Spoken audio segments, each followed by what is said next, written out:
আপনাকে সুপারিশের অনুমতি দেওয়া হবে আপনার আপনজনদের ভেতরে, এমন 10 জনের ব্যাপারে যাদের জন্য জাহান্নাম অবধারিত হয়ে গিয়েছিল।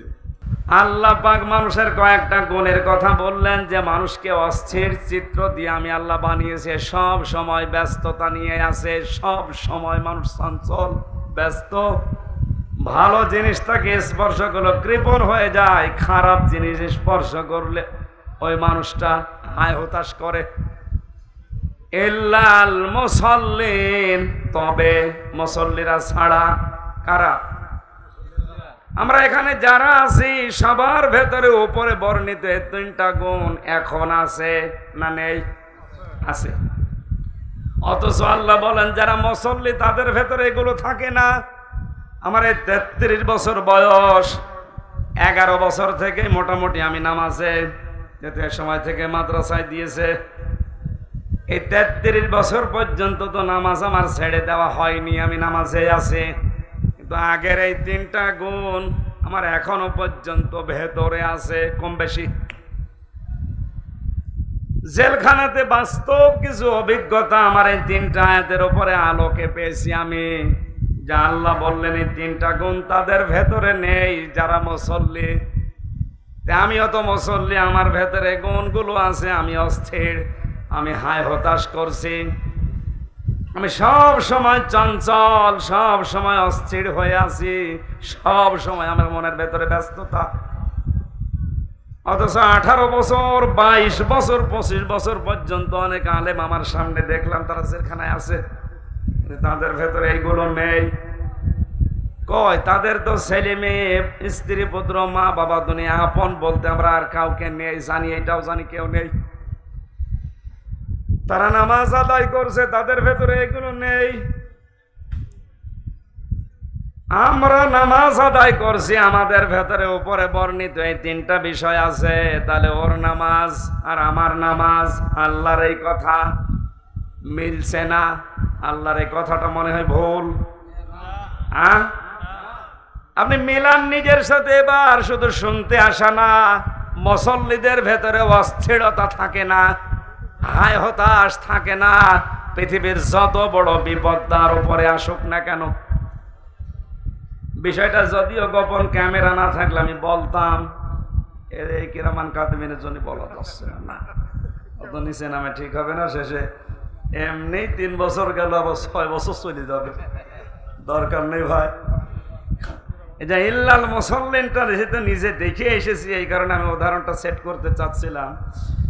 এই ক্যামেরাগুলো যদি হয় 50 বছর আগের মতো সাহাজি সাহেবের মতো ওয়াজ করতাম যে সামনে কেউ নেই, চা বলতাম, কেউ কিছু বলতো না, এ ছাতা কালকেই এমন ভাবে লাগিয়ে দেবে, আগে পরে রং চং দিয়ে, শেষে যা বলতে চেয়েছি ওইটা না দিয়ে এখানে প্রসাব করিবেন, না করিলে 50 টাকা জরিমানা, প্রসাব না লাগলেও জোর করে প্রসাব করে 50 টাকা জরিমানা দেওয়া লাগে। যে না আমি ওটা বলতে পারলাম, দুঃখিত। ইল্লাল মুসাল্লিন, আমরা আল্লাহর ভাষা শুনলাম যে মুসল্লিদের ভেতরে অস্থিরতা থাকে না। আমাদের ভেতরে এখনো পর্যন্ত এটা কাটছে না। আল্লাহর ভাষা ঠিক আছে না আমরা ঠিক আছি? আল্লাহর ভাষা ঠিক আছে। তাহলে আমাদের ঠিক হওয়ার দরকার না? বলেন। কিছু আসলে আমরা হায় হতাশকারী হয়ে যাই, অথচ ওই মানুষগুলো তো আমাদের মতো মানুষ, তারাও নামাজ পড়ছে, তাদের জীবনে আমি হায় হতাশ দেখি নাই। অথচ আমার চাইতে 100 গুণ বেশি বিপদে তারা আছে। আমার তো অত বড় ক্ষতি হয়নি, যত বড় ক্ষতি হয়েছিল আমার সামনে ওই মানুষগুলোর, তো তাদের ভেতরে আমি হতাশার ছাপ পাইনি। ইন্নাল্লাযীনা ক্বালু রাব্বুনাল্লাহু সুম্মা ইসতাকামু তাতানাজ্জালু আলাইহিমুল মালায়েকা। এই আয়াতগুলো মনে হচ্ছে আমি বাস্তব নাজিল হওয়া দেখে আসছি। যারা আল্লাহকে রব বলে টিকে থাকতে পারে, আল্লাহ তাদের উপরে নিজে রহমতের ফেরেশতা পর্যন্ত নাজিল করে সাহায্য করে।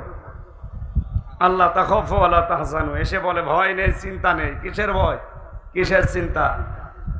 হয়তো তুমি এ বিপদে পড়ার কারণে অনেক কিছু হারিয়েছো, হারাচ্ছো, হারাবে। যাদের নিয়ে চিন্তা করছো, যাদের নিয়ে চিন্তা ভয় হচ্ছে, আল্লাহ যেন নিজে কুদরতি হাত দিয়ে ফেরেশতাদের মাধ্যমে ভিডিও ক্যামেরা আকারের সামনে ক্লিপ ধরে রেখেছে। দেখ, কোনো চিন্তা নেই, চলে আয়, কোনো ভাবনা নেই, ভয় নেই। যাদের জন্য চিন্তা করো, ভয় করো, ওগুলোর দায়িত্ব আমি আল্লাহ আমার হাতে নিয়ে নিয়েছি। এই জন্য ওই মুসল্লিগুলোর ভেতরে জাসুয়া নেই, ওরা হতাশা কি এটা ওদের সাফ চেহারার ভেতরে পাওয়া যায় না। আর আমাদের ওর চাইতে 100 ভাগের 1 ভাগ বিপদ যদি আসে, আমরাও মুসল্লি, আমরাও কি, কিন্তু জাসুয়া আমাদের জীবন থেকে যাচ্ছে না। আমরা কল্যাণ পেলেই কেমন যেন কৃপণ হয়ে যায়, অকৃতজ্ঞ হয়ে যায়। সৃষ্টিকর্তা যিনি আমাকে বানিয়েছে শেষ পর্যন্ত তাকেই ভুলে যায়। আল্লাহ পাক বলেন মুসল্লি যারা, তাদের ভেতরে যেহেতু এই গুণাগুণগুলো থাকবে না, এই জন্য মুসল্লি যারা কান খাড়া করে শোনেন। এবার এখানে আল্লাহ 12টা গুণ দিচ্ছেন। কয়টা? একটা একটা করে আপনি মিলাবেন। আলেমরা আছে, আমি সহ প্রত্যেকেই যেন 12টা গুণ আজকে থেকে অর্জন করার চেষ্টায় থাকি। যেহেতু আমরা মুসল্লি, আমরা নামাজি, আমরা বেনামাজি না, এই ট্যাগ আমাদের নামে নেই, তাহলে এখানে আমরা আসতাম না। আমরা যেহেতু মুসল্লি আল্লাহর ভাষায়, আমাদের এই 12টা গুণ অবশ্যই মাস্ট বি অর্জন করতেই হবে। 1 নম্বরে আল্লাহ পাক বলেন আল্লাযীনা হুম আলা সালাতিহিম দাইমুন। মানুষ অস্থির হবে না, হায় হতাশ করবা না, বিপদে পড়লে কৃপণ হয়ে যাবে না আল্লাহর কল্যাণ কিছু পেলে। ওই মুসল্লিগুলো যারা নামাজ কন্টিনিউ করে, যারা নামাজে দায়েম কায়েম থাকে। এখানে হাজারো মুসল্লি বসে আছে, অনেকেই 5 ওয়াক্তের জায়গায় 3 ওয়াক্ত নামাজ পড়ে, আছে না নেই? বলেন, আপনি কে মনে করেন আল্লাহর এই বিধানকে? আমি তো বুঝি না। মুসা আলাইহিস সালামের জামানায় আল্লাহ পাক একবার ঘোষণা দিয়েছেন মুসা নবীকে যে একজন কামার, তাকে তুমি জান্নাতের সুসংবাদ দিয়ে দাও। মুসা নবী আবেগপূর্ণ নবী ছিলেন, কিছু হলেই খালি প্রশ্ন করতেন। ডাক দিয়ে বলে, রব্বুল আলামিন, দুনিয়ায় তুমি আর লোক পেলে না, একটা কামারের নাম বললে, কি করে সে এমন? আল্লাহ পাক বলেন একটু দেখো। তালতলি বাজার মনে করেন, এরকম বাজারের এক কর্নারে যে দেখে কামার দা খন্তা কোড়াল এগুলো লোহা পিটিয়ে গরম করে বানাচ্ছে, মগর মাথার উপরে তোলে, আবার লোহার উপরে পিটায়। হঠাৎ করে মাথার উপরে তোলার সঙ্গে সঙ্গে নামাজের সময় হয়ে গেছে। এখন যেমন আজান দেওয়া হয়, ওই সময় একটা সিস্টেম ছিল। মগরটা লোহার উপরে পিটিয়ে তারপরে তিনি নামাজে দাঁড়াতে পারতেন। মুসা নবী আলাইহিস সালামের জামানায় যেহেতু 1 ওয়াক্ত নামাজ ফরজ ছিল, এই মগরটা পেছন দিক থেকে ফেলে দিয়ে সঙ্গে সঙ্গে নামাজে দাঁড়িয়ে গেছে। মুসা নবী ডাক দিয়ে বলে, মাবুদ, তুমি একে জান্নাতের সুসংবাদ দিতে কেন বললে? আমি বুঝতে পেরেছি। এই লোকটা মগর লোহার উপরে পিটিয়ে তারপরে নামাজে দাঁড়াতে পারতো। তোমার বিধান এত গুরুত্ব দেয় জীবনে, এত বেশি দাম দিয়েছে তোমার বিধানকে, মগরটা মাথার উপর দিয়ে পেছন ফেলে দিয়ে সামনে না দিয়ে তোমার বিধান পালন করার জন্য সচেষ্ট হয়ে গেছে। এত গুরুত্ব যে লোকটা তোমাকে দিতে পারে, তাকে তুমি জান্নাতে না দিয়ে পারো না। জোরে বলেন সুবহানাল্লাহ। নরসিংদীবাসী, এটা রেকর্ড হচ্ছে, সারা দুনিয়ায় ছড়াবে। 175 কোটি মুসলিম, সবাইকে সামনে নিয়ে বলছি, আপনি আর যাই করেন ফরজ নামাজটা সময় মতো ছেড়ে দেবেন না। আমি আপনার হাতে পায়ে ধরে বলছি, দাইমন এটা কন্টিনিউ করেন, এটা দায়েম কায়েম রাখেন, নয়তো আপনি আল্লাহর আয়ত্ত থেকে বাইরে চলে যাবেন। কেউ যদি ফরজ নামাজ বাদ দিয়ে দেয়, মহান আল্লাহ বলেন, নবী আপনি বলেন, আমি তার দায়িত্ব আমার হাতে আর রাখি না, ছেড়ে দেই। আপনি কি এই কথাটা এত ছোট মনে করলেন? এত হালকা মনে হচ্ছে আপনার কাছে? আল্লাহ পাক যদি কোনো বান্দা বান্দির দায়িত্ব ছেড়ে দেয়, ওর 1 সেকেন্ডটাও নিরাপদে থাকা সম্ভব না। কথা বলে না কেন? এই মানুষের রক্তের ভেতরে 5 প্রকার ক্যান্সার হচ্ছে। 1 প্রকার যদি আল্লাহ লাগিয়ে দেয়, পুরা নরসিং দিয়ে বিক্রি করে ঔষধের পয়সা জোগাড় করতে পারবেন না। আপনি কার ওপর ভরসা করে মাস্তানি করেন, আমার তো বুঝে আসে না। আল্লাহ আপনার আয়ত্ত দায়িত্ব যেন ছেড়ে না দেয়। 5 ওয়াক্ত ফরজ নামাজ, অন্তত 17টা ফরজ সেজদা আপনি জীবন চলে গেলেও ছাড়বেন না। মেয়েদের 3 দিন 5 দিন 7 দিন 10 দিন ওটা নাই মাফ, বাদ দিলাম। তো পুরুষের দুই অবস্থা নেই, শুধু পাগল হয়ে যাওয়া আর অজ্ঞান হয়ে যাওয়া ছাড়া আমাদের নামাজ মাফ আছে। আরো জোরে বলেন। এই বিধানটা গুরুত্ব দেন, সামনে অনেক কিছু আল্লাহ আপনাকে সহজ করে দেবেন। আল্লাহ পাক বলেন মুসল্লিদের আরেকটা গুণ হচ্ছে ওয়াল্লাযীনা ফি আমওয়ালিহিম হাক্কুম মা'লুম, তাদের সম্পদের ভেতরে বঞ্চিতদের হক আছে। কি আছে? এই বিষয়টা আজ অনেক মানুষ জরিমানা মনে করে রেখে দিয়েছে। মাল সম্পদ এখন খালি জমা করে আর গণনা করে। এর 4-5 আয়াত আগে আল্লাহ নিন্দা দিয়েছেন, কাল্লা ইন্নাহা লাযা নাযাআতাল লিশাওয়া। আয়াতগুলো পড়লে আমার মনে হয় কলিজার ভেতরে কাপ ধরে। আল্লাহ একই কড়া কঠিন বাক্য ব্যবহার করলেন। কাল্লা, কখনোই না। ইন্নাহা লাযা, তোকে আমি লাজায় প্রবেশ করাবো। নাযাআতাল লিশাওয়া, এখানে গেলে আগে চামড়া খসে যাবে। কি খসবে? কি মনে হচ্ছে বলেন তো? এমন একটা জাহান্নামের ঘরের ভেতরে আল্লাহ প্রবেশ করাবে যে দরজা দিয়ে প্রবেশ করলে আগে চামড়া খসে যায়। রিমান্ডে আমাদের বিভিন্ন জিনিস দেখিয়েছে যে নখ তুলে নেওয়ার যেগুলো দিয়ে তোলে, যদিও আমার তোলেনি, আমাকে দেখিয়েছে যে যেগুলো দিয়ে আমরা তুলি। বলেন হ্যাঁ, ওগুলো অস্ত্র মামলা, যাদের মার্ডার মামলা তাদের এই নখ তুলে স্বীকার করায়। আমাদের মৈলচুরি আমরা বললাম না, আমার আবার কি স্বীকার করাবে? এই কঠিন অবস্থায় ভয়ঙ্কর ঘরের ভেতরে নিয়ে শুধু ওই মাল মশলাগুলো অস্ত্রপাতিগুলো দেখালেই নখ উঠে চলে যায় না, চামড়া খসে না। আল্লাহ বলেন নাযাআতাল লিশাওয়া, এমন একটা ঘর বানিয়েছি জাহান্নামে লাযা, এখানে গেলে আগে চামড়া খসে যায়। কথাটা শুনতে যত সহজ মনে হচ্ছে, বাস্তবে নিয়ে যান তো। যারা আলেম আছে ওনারা তো অবশ্যই টের পেয়েছে কত বড় ভয়ঙ্কর ঘর আল্লাহ বানাতে পারে বলেন, যেখানে গেলে আগে চামড়া খসে যাবে। এটা কোনো গরুর জন্য, ছাগলের জন্য, ভেড়ার জন্য না, আমাদের জন্য।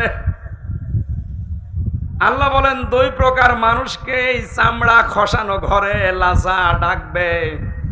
তাদউ মান আদবারা ওয়া তাওয়াল্লা, যারা সত্যকে সত্য জানার পরে পৃষ্ঠ প্রদর্শন করে চলে যায় আর মুখ ফিরিয়ে চলে যায়। আমার তো আয়াত পড়ার পরে মনে হয় বাংলাদেশে এই চরিত্রের মানুষ বেশি। এদেরকে সত্যকে সত্য চোখে আঙ্গুল দিয়ে দেখিয়ে দিলেও শুধু রাজনীতি বলে পেছন ফিরে চলে যাচ্ছে, অথচ জানে যে এটা সত্য।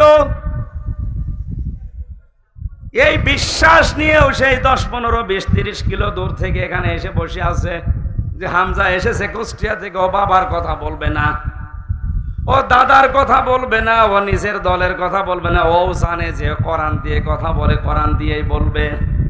চোখে আঙ্গুল দিয়ে দেখিয়ে দিচ্ছি যে এইটা এইটা এইটা। এরপরও মনে মনে ভাবে না, এ তো আমার দলের লোক না, এ আমার বাবার মরিদ না, এ আমি মানি না। এরকম চরিত্র দেশে নেই।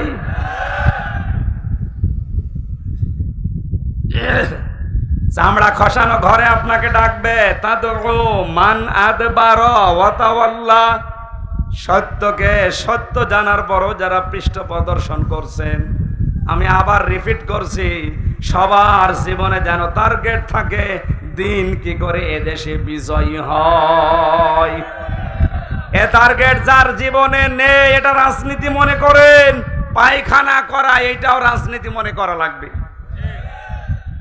টয়লেটে যাওয়ার সময় যারা বলেন আল্লাহুম্মা ইন্নী আউযু বিকা মিনাল খুবুসি ওয়াল খাবাইস, এই কথা বলেন না কেন? এ কথাটা বলার পরে যে 8-10 মিনিট বসে থাকেন, বের হওয়ার পরেই বলেন গফরানাক, আল্লাহ তুমি আমারে মাফ করো। আলহামদুলিল্লাহিল্লাযী আযহাবা আন্নিল আযা ওয়া আফানি, এই গন্ধ জিনিস আমার শরীর থেকে বের করে দিলে এই জন্য তোমার শুকরিয়া। আমাকে তুমি স্বস্তি, শান্তি, নিরাপত্তা দিয়েছো এই গন্ধ জিনিস বের করার মাধ্যমে। এটা যদি কেউ ডান পা দিয়ে বের ঢোকে, বাম পা দিয়ে ঢুকে ডান পা দিয়ে বের হওয়ার সময় এই দোয়াটা পড়ে, আধা ঘন্টা যদি টয়লেটে বসে থাকে, আধা ঘন্টা ইবাদত। এই কথা বলে না কেন? আধা ঘন্টা যদি টয়লেট করা ইবাদত হয়। 10 বছর নবীজি কোরআন দিয়ে রাষ্ট্র চালিয়েছে, কোরআনে ঝাড় ছিল, বিজয় ছিল। 30টা বছর 4 জন সাহাবী কোরআন দিয়ে রাষ্ট্র চালিয়েছে। এই কথা বলে না কেন? ওইটার কথা বলতে গেলে আপনার কাছে রাজনীতি মনে হয়, তাহলে টয়লেট করাও রাজনীতি।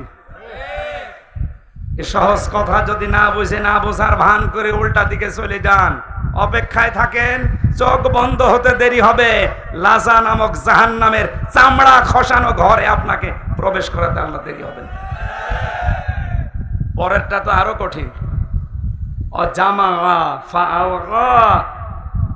যারা মাল সম্পদ জমা করছে আর একে সংরক্ষণ করার জন্য বিভিন্ন পায় তারা করছে, বিভিন্ন লাইন খুঁজতেছে। আজ বাংলাদেশে এই চরিত্রের মানুষও বেশি, মানে খাপের খাপ মমতাজের বাপ মিলে যায়, তো এই জন্য আমার আসতে দেয় না। কারণ জানে যে আসলে যা বলবে সব আমার সাথে মিলে যাবে। কয়েকদিন আগে খুলনা গিয়েছিলাম, এটা গিয়েছিলাম 18 সালে, আবার এই যে 4-5 দিন আগেও ছিলাম। আমার বলছো হুজুর আপনি স্বামী স্ত্রীর গন্ডগোল কেন হয়, একটা বই লিখেছেন না, দাম্পত্য জীবনের কলহ এবং তার সমাধান। আমি জেলখানায় 3টা বছরের বাস্তব অভিজ্ঞতা বলছি। ওখানে অধিকাংশ মানুষের মামলাগুলো পারিবারিক জীবন সংক্রান্ত। এখন যে জল্লাদ আছে, শাহজাহান জল্লাদের পরে শাহজাহানের বাড়ি নরসিংদী। আমি প্রথম ঢোকার পরে দেখি বড় বড় গোপ নিয়ে বিড়ি খাচ্ছে, সিগারেট। কে আপনি? আমার নাম শাহজাহান ভইয়া। শাহজাহান ভইয়া মানে আমার বংশের নাম ভইয়া। কত বছর আছেন? আজ প্রায় 30 বছর, 167 বছর আমার জেল। আপনি তো কিয়ামতের পরেও বেরোতে পারবেন না। 167 বছর আপনার জেল, আর নরসিংদী বাড়ি আপনার ভইয়া, নাম এখনো বলেননি। গরম দিয়ে আমার আমার বংশের নাম। ও ঠিক আছে, এই লোকটা বের হয়েছে না? এখন যে লোকটা জল্লাদের দায়িত্বে আছে ওর নাম ইলিয়াস। ফাঁসি যাদেরকে দেয় ওর নাম ইলিয়াস, বাড়ি চট্টগ্রাম। খুব বড় মামলা নিয়ে ফাঁসির আদেশ নিয়ে বসে আছে, আজ প্রায় 30 বছর ওর জেল। বউ মার্ডার করিস। 17 বছর আগে শুনলাম, একদিন আমার সাথে কথা বলছিল, বললাম ভাই কি 17 বছর সৌদি আরবে ছিলাম, দেশে এসে বিবাহ করলাম, আমার বর সাথে আর আমার বোনের সাথে আর আমার মার সাথে মিল নেই। কিছু মাকে বোনকে দিলেই বউ মন খারাপ করে। আমার কষ্টের জিনিস আমি দেব, বউ মন খারাপ করবে। ওরে একটু শাসন করার জন্য একটু দিলাম, ও ছাতা গেল মরি।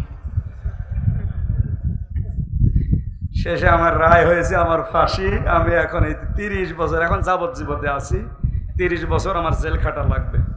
এই ফাঁসি মাসি দিয়ে 4 মাস করে মাফ হয়, তারপরও 22 বছর এ জেলে থাকা লাগবে। যে বলেন 22 আর ওদিকে 17 সৌদি আরবে, কত বছর গেল? তো ওর জীবন আর কি থাকে? ওখান থেকে নিয়ত করেছিলাম, যেহেতু মাওলানা মামুনুল হক সাহেব আর শাখাওয়াত হোসেন রাজি ভাই আমার পাশেই ছিল, ওনাদের কাছে বললাম এগুলো নিয়ে কি করা যায় বলেন তো। এই দাম্পত্য কলহর সমাধান দরকার সব জায়গায়। অধিকার 100 জন যদি আসামি হয়, 10,000 আসামি ছিল, আর মনে হয় 3-4 হাজার তো হবে এই বউ মার্ডারের আসামি। হয় মেরে ফেলেছে, নাই আদামারা করে ফেলেছে, নাই যৌতুক চেয়েছে, এইরকম চিন্তা ভাবনা করে করে বই লিখেছিলাম, কিছু টুকে টুকে বাইরে এসে প্রকাশ করেছি। একটা স্টেজে কয়েকটা আছে, পারিবারিক জীবনে দাম্পত্য কলহ এবং এর সমাধান কি, পরকীয়া প্রেম থেকে মুক্ত হওয়ার 19টা ঔষধ দেওয়া আছে। এটা যারা আজ লাইনে আছেন কিনে নিয়ে যাবেন, নাকি এই এলাকায় মনে হয় এরকম মানুষ নেই? ও সামনে যে সাদা গাড়ি আছে ওখানেও পাবেন, মোনাজাতের পরে নেবেন। আশা করছে এটা নিয়ে মেয়েকে, যাদের বিয়ে হয়নি তাদেরকে পড়ান, আপনার বউকে পড়াবেন। যদি অন্য জায়গায় কোনো আমলের লোকজন আছে, ঠিক আছে। সূরা নেসার 35, 36, 34, 35, 36 এই আয়াতগুলো আমারে দিল। তাফসীর আকারে কথা বলে ওখানে 9টা পয়েন্টের ওপরে বলেছিলাম যে পারিবারিক জীবনে এই কারণে গন্ডগোল হয়, আর এগুলো মেটাতে হয় এই কারণে। এই পদ্ধতিগুলো আল্লাহ দিয়েছে। মাহফিল শেষ করে বাড়িতে গেলাম, যে দেখি কথা বলছে না। কি ভাই, আপনি কথা বলছেন না, আপনার বাড়ি খাবারের দাওয়াত। হুজুর, আমার বর সাথে আমার গন্ডগোল হয়েছে, আপনি জানলেন কি করি? কি বলেন? না, আমার যা যা হয়েছে আপনি সব আজকে বলেছেন। অবশ্যই আপনাকে কেউ বলে দিয়েছে। আমারে কেউ বলে দিয়েছিল? না না, বলেছে। কে বলেছে বলেন তো? কোরআনে কারীম 1500 বছর আগে জানিয়েছে যে এই কারণে গন্ডগোল হয়।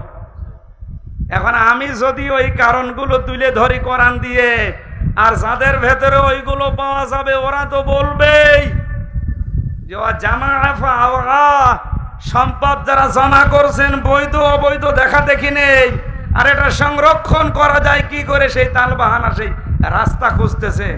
আপনার জন্য চামড়া খসানো ঘর অপেক্ষা করছে।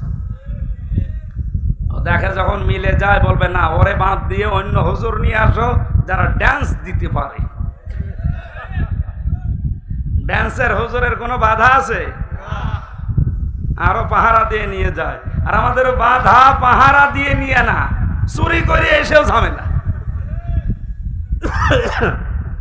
গতকালকে সে কোথায় ছিলাম? সাতক্ষীরা শ্যামনগর। কয়েকদিন আগে এত কষ্ট করে গেলাম, আল্লাহর ওলিরা বলছে না, আপনাকে মোনাজাতও করতে দেব না, আপনি আবার বাড়ি চলে যান। আপনি এত দূর আনালেন, কোথায় কুষ্টিয়া, কোথায় সাতক্ষীরা শ্যামনগর, প্রায় 200 কিলোমিটার, 400 কিলো আমরা আপ ডাউন করালেন। আর তার পরের দিন নরসিংদী। সম্মানিত ভাইরা, না আমি যেটা বলছি আমার বানানো কথা, আপনিও বিশ্বাস করেন যে বানানো না। কোরআন পড়লে আপনিও এটা পাবেন। আপনি কেন লিখে দিলেন তাফসীরুল কোরআন মাহফিল? এখানে লিখে দিতে পারতেন না যে এখানে কিচ্ছা কাহিনী বলা হবে? তা আমিও এরকম মাছের কাহিনী মুখস্থ করে আসতাম। এক কথা বলেন না কেন? সাপের কাহিনী আমারও মুখস্থ আছে, ওইটা বলতাম। আপনি তো এটা লিখে দিয়ে আমার ঝামেলায় ফেলে দিয়েছেন। আমি এখন না বললে এই যে মেম্বার, এটা একটা আমানত।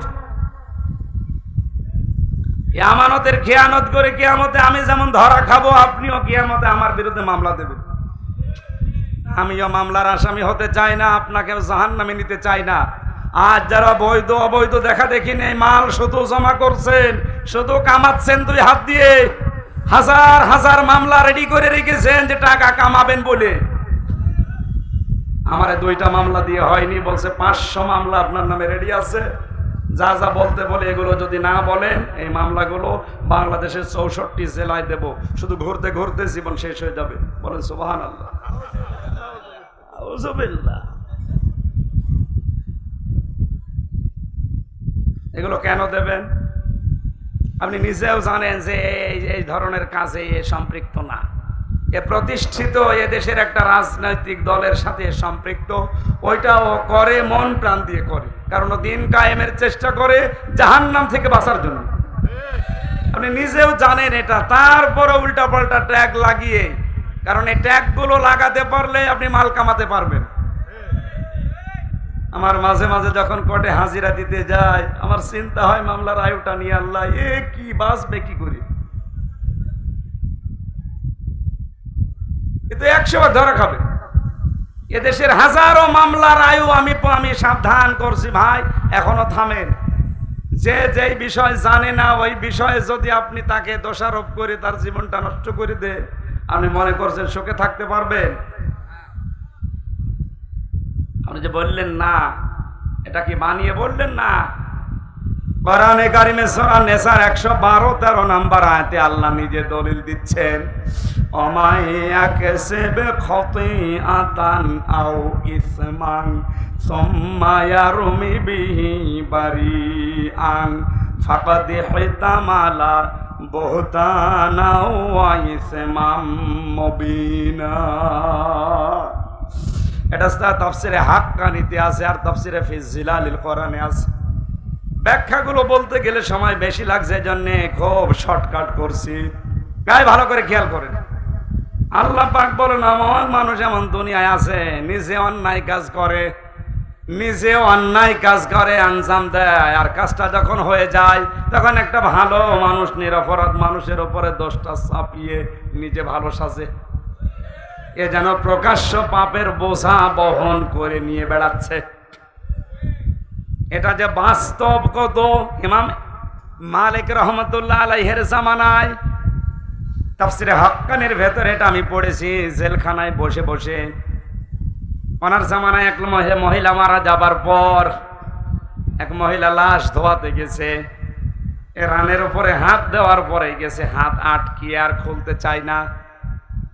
বহু চেষ্টা করে কয়েক ঘন্টা, না হাত ছাড়ে না, চামড়ার সাথে অ্যাটাচড লেগে গেছে। এলাকায় যিনি কাজী ছিল বিচারক বলছে, এক কাজ করেন, এই জীবিত মহিলার হাত এখান থেকে কেটে বাদ দিয়ে দেন। জীবিত মহিলার স্বামী আর সন্তান বলছে, না, আমরা এসেছি উপকার করার জন্য, আর এখন আমাদেরই আপনারা বাস দেবেন, এ আমরা মানি না। আরেকটু বড় বিচারপতি যিনি, উনি রায় দিলেন, এক কাজ করেন, মহিলা যেহেতু মারা গেছে, ওরে কবরে দেওয়া হবে একটু পরে, ওর চামড়াটা ওই জায়গা থেকে কেটে বাদ দিয়ে দেন।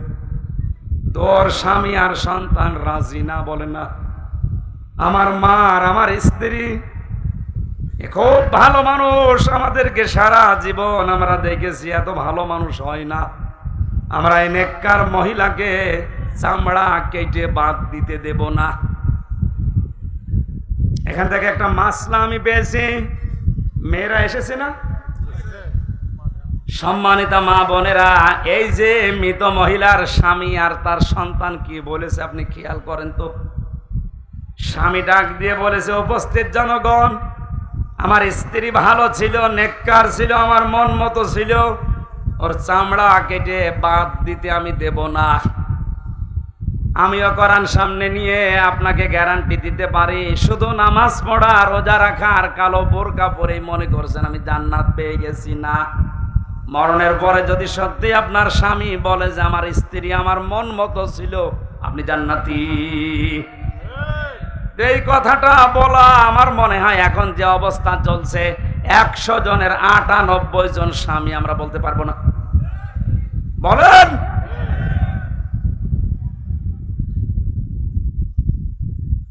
নেককার স্ত্রী হওয়ার জন্য শুধু নামাজ রোজা আর কালো বোরকা পরায় না।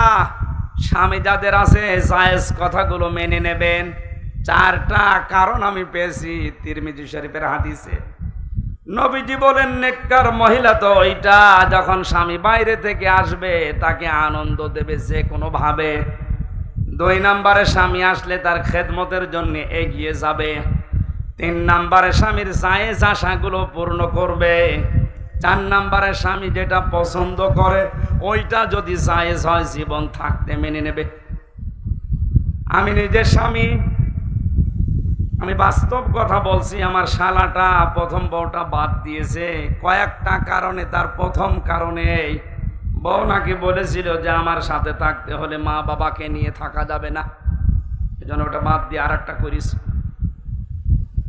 শুধু আমার শালা এই কাজ করেছে না, এ দেশে এরকম মানুষ আছে। এই কথা বলছে না কেন? আমার ওই শালা সহ, আমি সহ, এ মাওলানা সহ প্রত্যেকটা স্বামী আমার মনে হয় আমরা চাই যে বিয়ের পরে আমার মা বাবা যেন আমাদের সাথে থাকে। কথা বলে না কেন?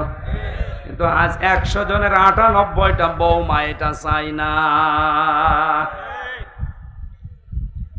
এটা তো জায়েজ আছে, স্বামী চায়, আপনি চান না কোন কারণে? আপনার ভাগে কম পড়ে যাবে। আপনাকে বুদ্ধি দেয় আপনার মা আর আপনার বড় বোন। আমার মনে হয় নরসিংদে ওয়াজ করা ঠিক হচ্ছে না। হ্যাঁ,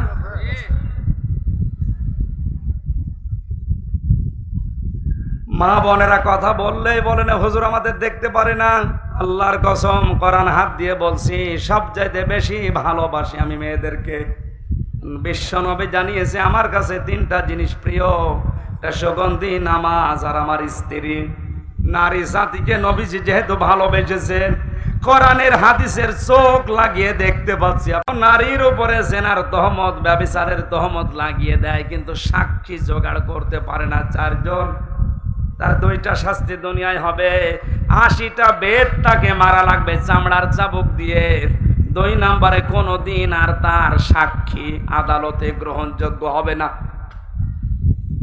বাংলায় মামলার আয়ু যারা আছেন আর যারা মিথ্যা মামলা মানুষকে দিয়ে তার জীবনটা নষ্ট করছেন, নিরপরাধ মানুষের উপরে দোষ চাপিয়ে জীবনটা শেষ করে দিচ্ছেন।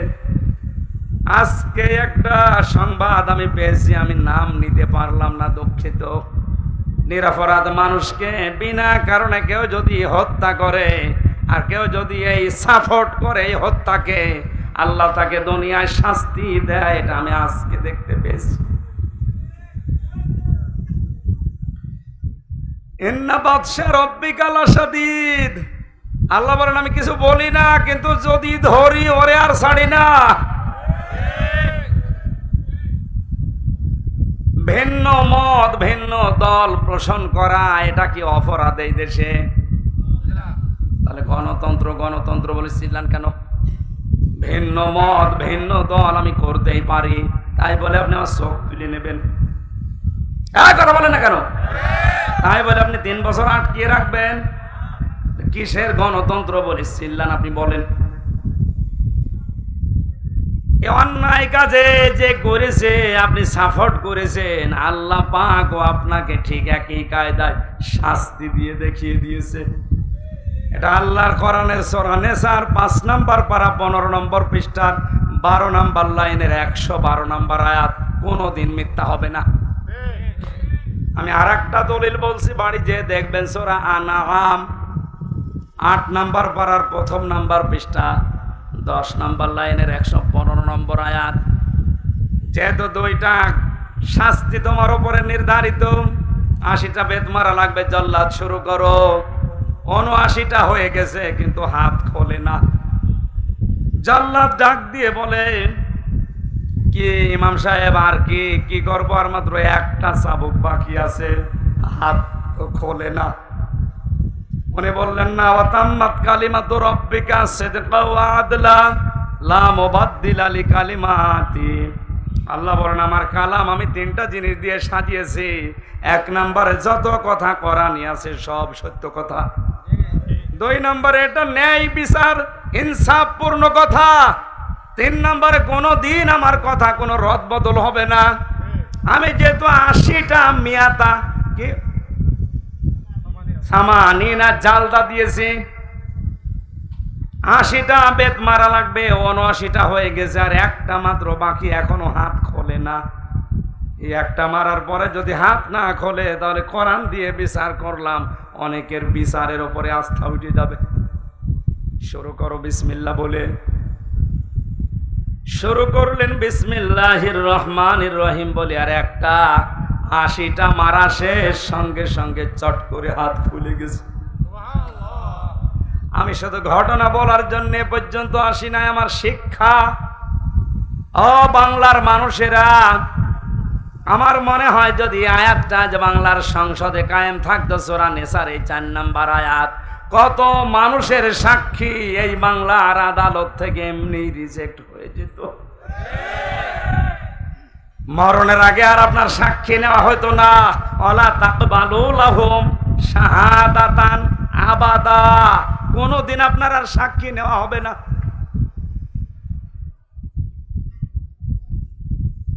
মান সালিমাল মুসলিমুনা মিন লিসানিহি ওয়া ইয়াদিহি, ওই লোকটাই তো মুসলমান যার হাতের দ্বারা মুখের দ্বারা মুসলমানেরা শান্তিতে থাকে। হাত মানে শুধু এই হাত না, মুখ মানে শুধু এই মুখ না। এই হাতের আমি 99টা অর্থ পেয়েছি হাদিসে। ইয়াদুন মানে শুধু এই হাত বললে আল্লাহর নবী শুধু এখানে শব্দ দিয়ে শেষ করে দিতে পারতেন। আপনি টিকা দেখবেন এই হাদিসের মুহাদ্দিসিন ইকরাম যারা তারা বলেছে হাত মানে ক্ষমতার হাত, হাত মানে বিচারের হাত, হাত মানে পাওয়ারের হাত, হাত মানে আইনের হাত, হাত মানে টাকা পয়সার হাত, হাত মানে দলীয় হাত। এক কথা বলছেন না কেন? এই হাত দিয়ে যা করা যায় এর চাইতে ক্ষমতার হাত দিয়ে আরো বেশি করা যায়। এই হাত দিয়ে আর কি করা যায়? করা যায় তো এই হাত দিয়ে। কথা বলেন না কেন?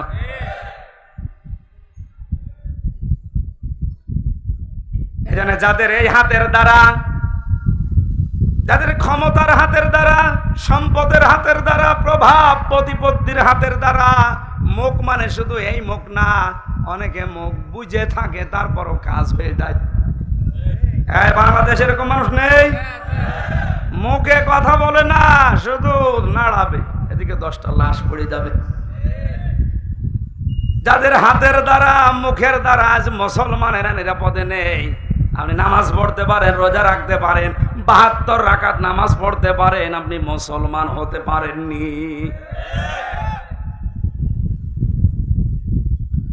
নরসিংদীবাসী এই ছোট্ট একটা স্টোরি থেকে যেটা আমি শিক্ষা বের করেছি,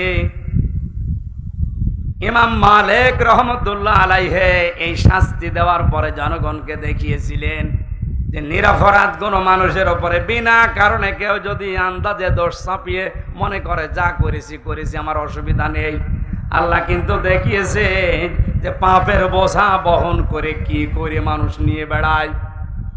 এটা যদি আজ বাংলাদেশে একবার আল্লাহ দেখানোর ব্যবস্থা করতো, বাংলাদেশে কত মানুষের হাত যে আটকিয়ে যেত আদালতে। কথা বলেন না কেন?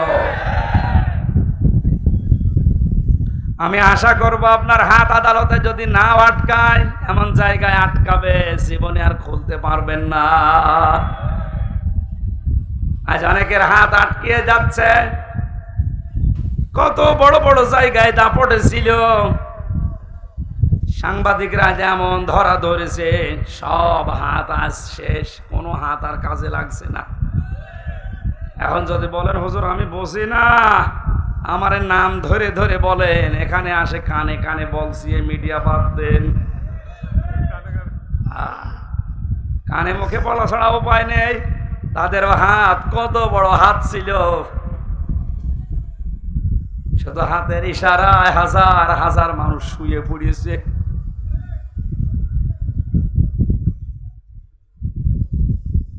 আজ যারা মাল সম্পদ জমা করছেন এভাবে আর সংরক্ষণ করার লাইন খুঁজতেছেন, ইয়াহসাবু আন্না মালাহু আখলাদা, মনে মনে করছেন এটা আমার কাছে স্থায়ীভাবে থাকবে। কখনোই না। দুদক ধরলে, সাংবাদিক ধরলে আপনি দিশেহারা হয়ে যান। আমার আল্লাহর দুদক, আল্লাহর সাংবাদিক আছে না নেই? ওগুলো তো এখনো বাকি আছে। আল্লাহ আপনাকে লাজাই দিয়ে চামড়া খসানোর আগে আপনি শান্ত হচ্ছেন না। আমরা যেহেতু মুসল্লি, আমাদের ভেতরে এগুলো যেন না আসে। আমাদের মালের ভেতরে, সম্পদের ভেতরে হক আছে। এই তালতলি বাজারে ঢাকা থেকে এসে আপনি বাসে নামলেন, আপনি ধনী মানুষ, এখান থেকে 2 কিলোমিটার দূরে আপনার বাড়ি। আপনি যদি বলেন 2-3টা রিকশা দাঁড়িয়ে আছে, থাক আমি হেঁটে যাব, আপনার জন্য জায়েজ নেই। কারণ কি? যেই রিকশাগুলো দাঁড়িয়ে আছে এখানে 20 টাকা 30 টাকা নিয়ে ওর সংসার চলবে, আপনার এই পকেটের টাকার ভেতরে আল্লাহ ওর খাবার লুকিয়ে রেখেছে। এই কথা বুঝতেছেন? আপনার গ্রামের ভেতরে, গোলার ভেতরে যে ধান আছে, চাউল আছে, ওটা শুধু আপনার একার জন্য না, ওখানে মুরগির খাবার আছে, ওখানে কামলার খাবার আছে, গরিবের খাবার আছে। আল্লাহ আপনার কাছে আমানত রেখে দিয়েছে, ওই খাবারগুলো তাদের কাছে আপনার মাধ্যমে পৌঁছাবে। এই জন্যে আমরা নামাজি, আমরা মুসল্লি, আমাদের ভেতরে এই গুণ আসবে না। আমরা আমাদের সম্পদের হেফাজত করব, বলেন আমিন। আল্লাহ পাক বলেন লিসাইলি ওয়াল মাহরুম, বঞ্চিত এবং ভিক্ষা যারা চায় তাদের ভেতরে এই মানুষগুলো সম্পদ বন্টন করে। আয়াতের তাফসীর পড়তে গিয়ে ফি জিলালিল কোরআনে সাইয়্যিদ কুতুব দিয়েছেন, সম্পদ যাদের আছে তাদের 5টা কাজ দুনিয়ায় করা লাগবে। এক নম্বরে সম্পদের মালিক যারা আছেন তাদের প্রথম টার্গেট হবে কি করে দারিদ্র মুক্ত দেশ সমাজ উপহার দেওয়া যায়। প্রধানমন্ত্রী ক্ষমতা পাওয়ার পরে যতগুলো কাজ করেছে তার ভেতরে অন্যতম প্রশংসামূলক কাজ এইটা, একটি খামার একটি বাড়ি, এই প্রকল্পটা। এই কথা বলছেন কেন? বিরোধিতা করতে হয়, করব অন্ধভাবে না, এই কাজটা ভালো কাজ। একটি খামার একটি বাড়ি, এই কাজটার প্রকল্প যিনি চালু করেছেন প্রধানমন্ত্রী শেখ হাসিনা। হাজার হাজার মানুষের কর্মসংস্থান তৈরি হয়েছে, একটা মাথা গোজার ঠাঁই হয়েছে। এই কথা বলে না কেন? হ্যাঁ, যদিও যাদের মাধ্যমে এগুলো এসেছে এই মানুষগুলো একটু নয় ছয় হালকা পাতলা করতে পারে। হয়তো 100 টাকা বাজেট ছিল, 99 টাকা খেয়েছে, 1 টাকার কাজ করেছে, তাও তো করেছে নাকি? তো বাজেট তো উনি ঠিকই দিয়েছিলেন। সম্পদ আলা মানুষ যারা কি করবেন, বেগম পাড়া বানিয়ে এখন যদি চোখ বন্ধ হয় বেগম পাড়ায় নিয়ে যাবে আপনারে। সম্পদ মাল কামাই করছেন, বৈধ অবৈধ দেখা দেখি নেই। বাবা শাহজালাল সব হালাল, শুধু হালাল বলে শেষ করে দিচ্ছেন। আরো কঠিন, কি করে সংরক্ষণ করা যায়? 14 পুরুষ বসে বসে খাবে, সে সমস্ত রাস্তাগুলো কমপ্লিট করে যাচ্ছে। আল্লাহ বলেন না কাল্লা, আল্লাহর ভাষা দেখেছে। আমার গলায় সাপোর্ট করছে না তো, গলা বসে যাওয়ার কারণে।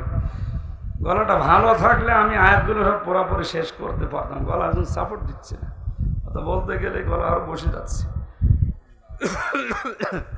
12টা গুণের 3টা চলছে, এখনো 9টা বাকি আছে।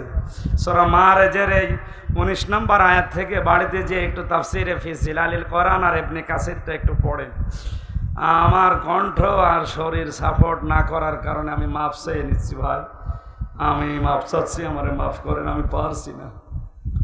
তাফসির আকারে এগুলো এখনো 9টা বলতে গেলে আমার শেষে আর সকালবেলা কথাই বের হবে না। কালকে আবার একটা অনুষ্ঠান আছে কক্সবাজার টেকনাফে, বড় আশা করে ওরা জেল থেকে বের হওয়ার পরে নিয়েছে। আমি ওই গাড়ি থেকে আপনার দাম্পত্য কলহর বইটা নিয়ে যে স্ত্রীকে, মেয়েকে, বোনকে, ফুফুকে, মাকে, খালাকে, এদেরকে উপহার দেবেন, কাজে লাগবে। অনেক তথ্য ওর ভেতরে দিয়েছি।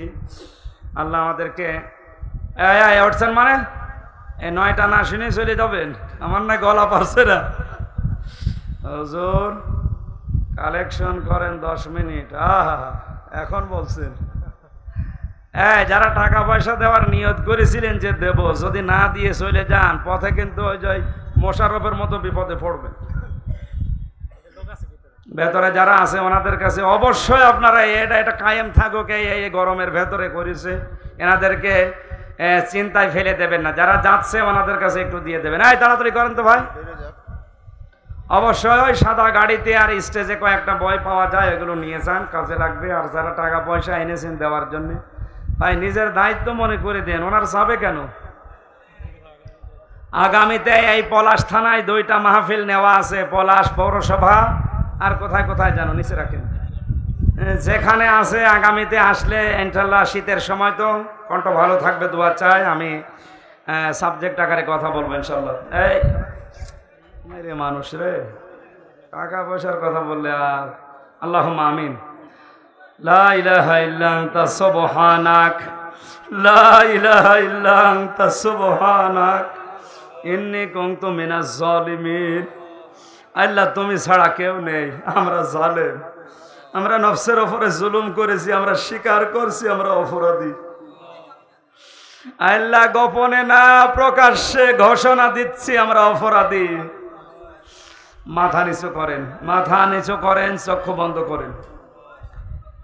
হযরত ইউনূস আলাইহিস সালামের এই দোয়াটা পড়েন, লা ইলাহা ইল্লা আনতা সুবহানাক ইন্নী কুনতু মিনাজ জালিমিন, ইন্নী কুনতু মিনাজ জালিমিন, ইন্নী কুনতু মিনাজ জালিমিন। ফাস্তাজাবনা লাহু ওয়া নাজ্জায়নাহু মিনাল গাম্মি ওয়া কাযালিকা নুনজিল মুমিনিন।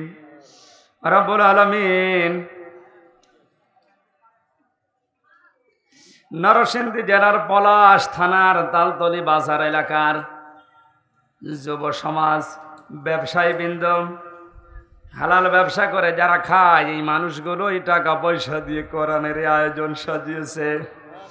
তোমার হাবিব জানিয়েছে দুনিয়াতে কোরআনের জন্য যে যতটুকু ব্যয় করবে কিয়ামতে ওইটার হিসাব তুমি নাকি নেবে না। আজকের এই মাহফিলটা কোরআনের জন্য, প্রচার প্রসারের জন্য যারা টাকা পয়সা দিল, এদের ব্যবসা বাণিজ্য বরকত দিয়ে দাও, এদের জীবনের অভাবগুলো দূর করে দাও, এদের স্বভাব তুমি মুহাম্মদ রাসূলুল্লাহর মতো বানিয়ে দাও।